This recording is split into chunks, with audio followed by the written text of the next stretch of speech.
সার্জিস, হাসনাত বা এই ধরনের যারা আছেন মিটিং করেছিলেন শেখ হাসিনার সাথে, বলেছে জীবনেও শেখ হাসিনার সাথে আছি, মরণেও শেখ হাসিনার সাথে আছি। আসলে সরকারের বর্তমান যে পলিসি, এই পলিসিটাই হচ্ছে আওয়ামী লীগকে ফিরিয়ে আনার পলিসি। যারা উপদেশ কিভাবে ডক্টর ইউনূস শেখ হাসিনার জালে জড়িয়ে পড়লেন, এই যে লন্ডন বিলেত সফর, তারপরে বিলেতের আওয়ামী লীগের কর্মকাণ্ড, প্রধান উপদেষ্টা প্রধানমন্ত্রীর সাথে দেখা না হওয়া, তারপর পরে প্রকাশ হওয়া, ব্রিটেনের আইনি সংস্থা এই শুধু ডক্টর ইউনূস না, ডক্টর ইউনূসের সরকারের বিরুদ্ধে একটা ইন্টারন্যাশনাল ক্রিমিনাল কোর্টে মামলা দায়ের করতেছে। এইগুলা বিষয় কি দেখে আপনার কাছে মনে হইতেছে না যে শেখ হাসিনার জালে অলরেডি জড়ায় পড়ছে অন্তর্বর্তী সরকার? 2007 সালের মতো আরো একবার হতাশ নোবেল বিজয়ী অধ্যাপক মোহাম্মদ ইউনূস। রাজনীতি থেকে আরো একবার রণে ভঙ্গ দেওয়ার মতো পরিস্থিতি তৈরি হয়েছে বাংলাদেশের অন্তর্বর্তী সরকারের প্রধানের জন্য। আন্তর্জাতিক চাপ আর মিত্ররা মুখ ফিরিয়ে নেয় ইমেজ সংকটে পড়ছেন ডক্টর ইউনূস। লন্ডন বৈঠকের অংশ বিশেষ নিয়ে অর্থাৎ পরবর্তী সংবাদ সম্মেলনে যে ফেব্রুয়ারিতে নির্বাচন হতে পারে যাবতীয় প্রস্তুতি সম্পন্ন হলো, এবং এই যে একেবারে স্রেফ নাটক, একেবারে ভুয়া কথা, এসব বিষয়ে অনেকখানি গোমর ফাঁস করে দিয়েছেন প্রধান নির্বাচন কমিশনার। জাতিসংঘের যে ওয়ার্কিং গ্রুপ আছে, সেই ওয়ার্কিং গ্রুপকে বাংলাদেশে আসতে দেয়নি। আমি বলেছি এর সিদ্ধান্ত তো সরকারের পক্ষ থেকে সবাই খুশি নিবে। আমি আমাদের প্রধান উপদেষ্টার কাছে এবং আমাদের মিটিংয়ে এই জিনিসটা উত্থাপন। সুপ্রিয় দর্শক মণ্ডলী, আসসালামু আলাইকুম রহমতুল্লাহ। আশা করি সবাই ভালো এবং সুস্থ আছেন। স্বাগত জানাচ্ছি আমাদের আরও একটি নতুন ভিডিওতে।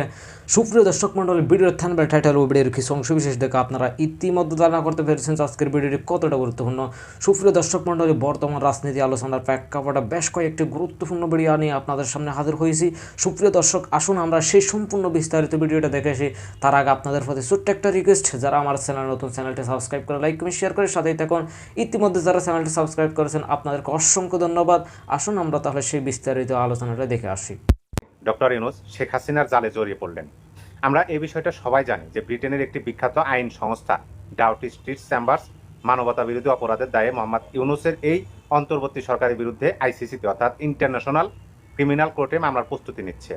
ইউনূস সরকারের অপরাধের যথেষ্ট তথ্য প্রমাণ ডাউটি স্ট্রিট চেম্বারের হাতে রয়েছে বলে জানা গেছে। এই বিষয়টা কিন্তু আমরা সবাই ইতিমধ্যে জেনে গেছি। আমি সেইটার বিস্তারিত আলোচনা করব না। আমি শুধু আপনাদের এই অনুষ্ঠানের প্রথমে জানিয়ে দেই যে ডক্টর ইউনূস সরকারের বিষয়ে ডাউটি স্ট্রিট চেম্বার্সের নিজস্ব ওয়েবসাইটে কি বলা হয়েছে। ডক্টর ইউনূস শেখ হাসিনার জালে জড়িয়ে পড়েছেন এবং সেটার আমি বড় একটা কারণ আপনাদেরকে এখনই পড়ে শোনালাম। এটা কোনো ব্যক্তি মামলা করতেছে না, এই মামলাটা করতেছে একটা সংস্থা, এবং এই সংস্থাটা খুবই নামি দামি একটা সংস্থা, তাদের ব্যাপক সুনাম আছে চারিদিকে।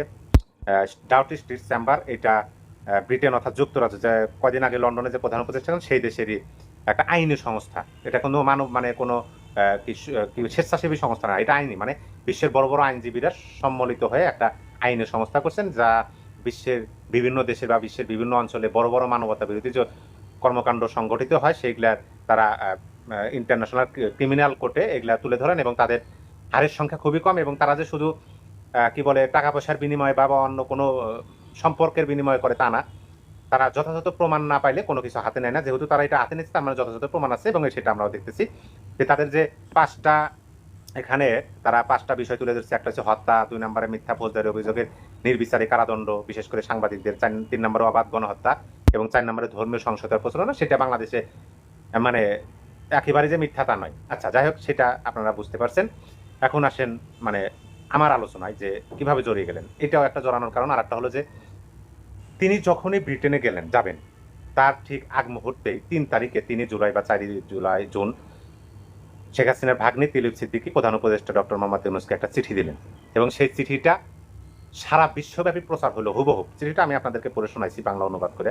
সেই হুবহুব চিঠিটা দ্য গার্ডিয়ান সহ, দ্য গার্ডিয়ান যে আপনার আন্তর্জাতিক নিউজ পত্রিকা আছে, এবং সেইটা সব পৃথিবীর আন্তর্জাতিক নিউজ পত্রিকাগুলো সেইটা ঢালাওভাবে প্রচার করছে যে ব্রিটেনের সংসদ সদস্য বাংলাদেশের প্রধান উপদেষ্টার কাছে একটা চিঠি দিচ্ছেন, এই চিঠির ভাষা। এবং সেটা প্রচার হলো। প্রচার হওয়ার পরে প্রধান উপদেষ্টা সেখানে গেলেন। প্রধান উপদেষ্টার পক্ষ থেকে প্রথমে বলা হলো যে না, আমরা চিঠি পাইনি, পরে আবার বলা হলো পাইছি। তারপরে ব্রিটেনে গেলেন। ব্রিটেনে প্রধানমন্ত্রী ক্লিয়ার স্টারমার তিনি দেখা করলেন না প্রধান উপদেষ্টার সাথে, এবং আমাদের প্রধান উপদেষ্টা তিলিপ সিদ্দিকীর সাথে দেখা করলেন না। এই যে তিলিপ সিদ্দিকী একটা চ্যালেঞ্জ ছুড়ে দিয়েছিলেন প্রধান উপদেষ্টার দিকে, সেটা প্রধান উপদেষ্টা গ্রহণ করেন নাই। এইটাও সারা বিশ্বব্যাপী আন্তর্জাতিক মিডিয়াতে প্রচার হয়েছে।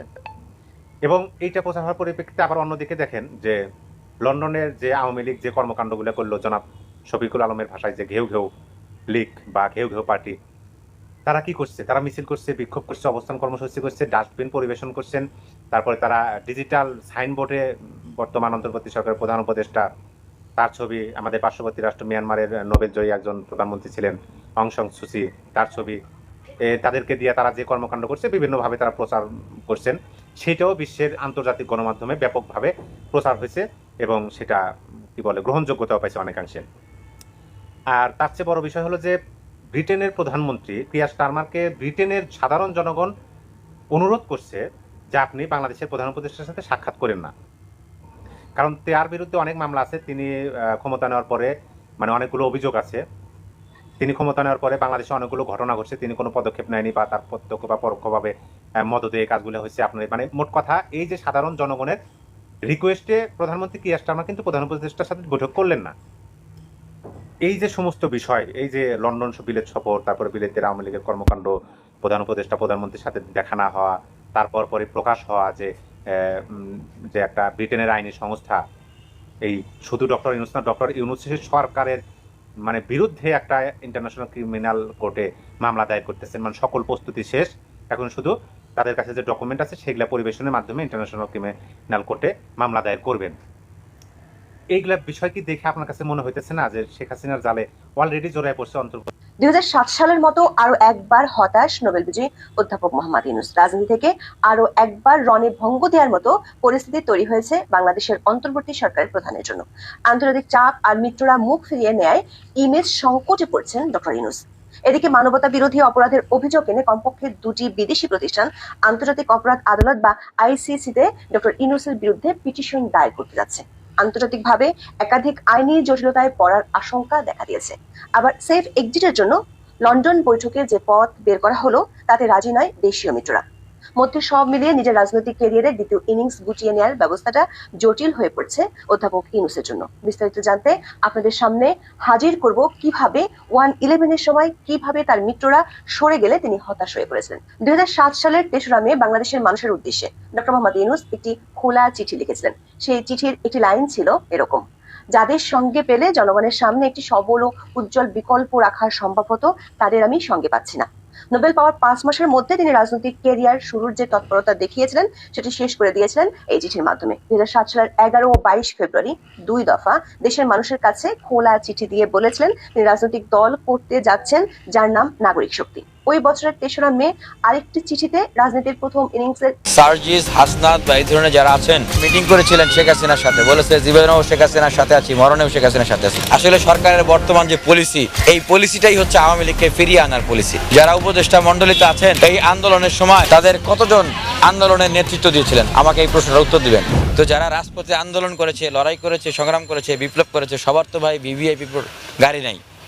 তো তাদেরকে ছাত্রলীগ যদি মারে, আওয়ামী লীগ যদি গুলি করে, চাপাতি দিয়ে কোপায়, কে হেফাজত করবে, কে নিরাপত্তা দিবে বলতে পারবেন? আমি তো আমার জীবনের নিরাপত্তা নিয়ে শঙ্কিত। আমি তো এই দেশের মানুষের